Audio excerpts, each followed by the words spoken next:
Alrighty guys, welcome to the show. Tonight we're going to be talking about these bad boys back here, which are the CSS-Audio Criton 2TDs. I would certainly invite you to leave a thumbs up down below if you like this video and you want to support this channel and help it grow. We also have Patreon links down below, so please do consider that. And if you haven't yet already, be sure to subscribe. Top end extension, so treble impressions, smooth, very smooth. I'm going to be frank with you, if you have these off axis pointing into the room, I think they're actually pretty boring. What I noticed right out of the gate when I first listened to these is point these babies at you. Trust me, you're not going to enter any kind of fatigue at all.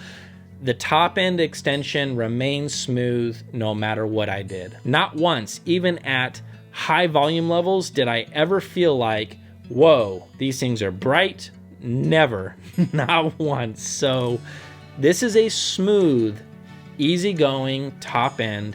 Maybe a little bit soft on top. There's a sacrifice, right? There were some tracks that I listened to right out of the gate. I can usually hear the reverb and I can kind of usually hear the actual space that we're in. I had a harder time hearing it with these speakers. So, you know, not every single loudspeaker can give you everything that you want. And sometimes you have to kind of pick and choose. With these guys, if you are the type of listener that you would prefer kind of a softer top end, something that is easier to listen to over the long haul, or easier to listen to as you turn the speaker up and give it some juice, I think these are fantastic for that type of a listener. Upper mid-range follows the suit of top end extension. It's almost the exact same thing that I just said. It is smooth, it is relaxed, it is chill, it is never forward. So if we're talking about frequencies between 2 and 4K, somewhere in that critical area where things can get a little bit grating and a little bit hard to listen to, for me, that's always electric guitars, distorted electric guitars. These, no problem at all.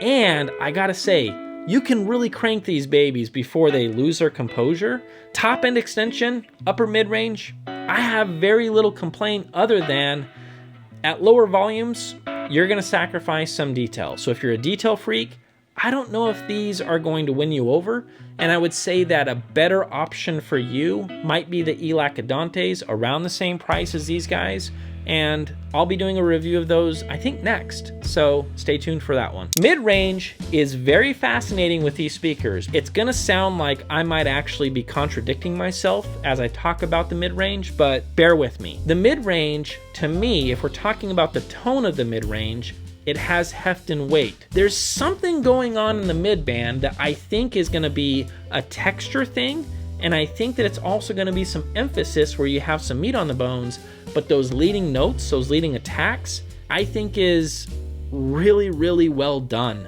And I gotta say, I love the mid-range on these speakers. Love it. Later on, when you get to the sound clips and commentary, I think I use the word perfect, possibly perfect. I think I say that they actually have possibly a perfect mid-band. That's for me. And I want to just touch on this for a minute. I do believe that the mid-band is colored. I think that there is some coloration in the mid-band that they decided not to go the route of, we're just going to keep it totally clean, straight line. I don't think that's true. And when I get to the testing and measuring video, you guys will see, yeah, it's not a perfectly straight line. There is a rise, there is an emphasis on the mid-band. They're painting with a beautiful color. So they've colored it, but I love the color and I think it's fantastic. Is it warm? No, it's not, because that would say there's a lack of detail. Does it have heft and weight? Yes, and it is detailed. That's the best way I can summarize the mid-band of these babies. Getting into mid-bass and bass. This is where things got a little bit tricky. I'm going to get straight to the point here.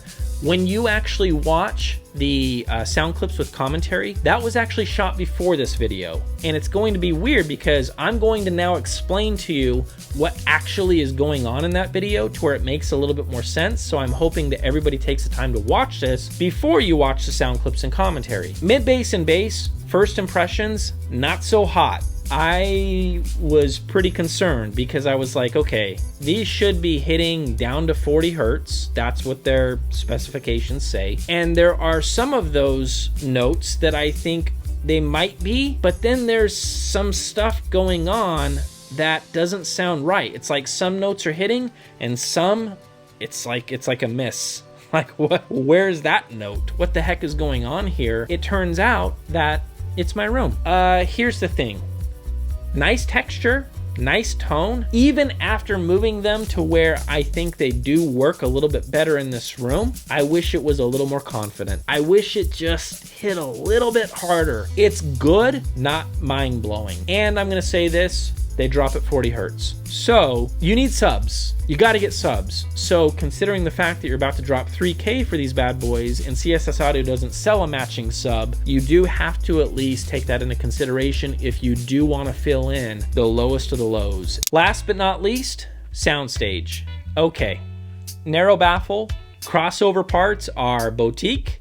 These guys are not playing around when it comes to the parts inside of the speaker. And you wanna know what that gets you? That gets you a speaker that can absolutely disappear. No doubt about it.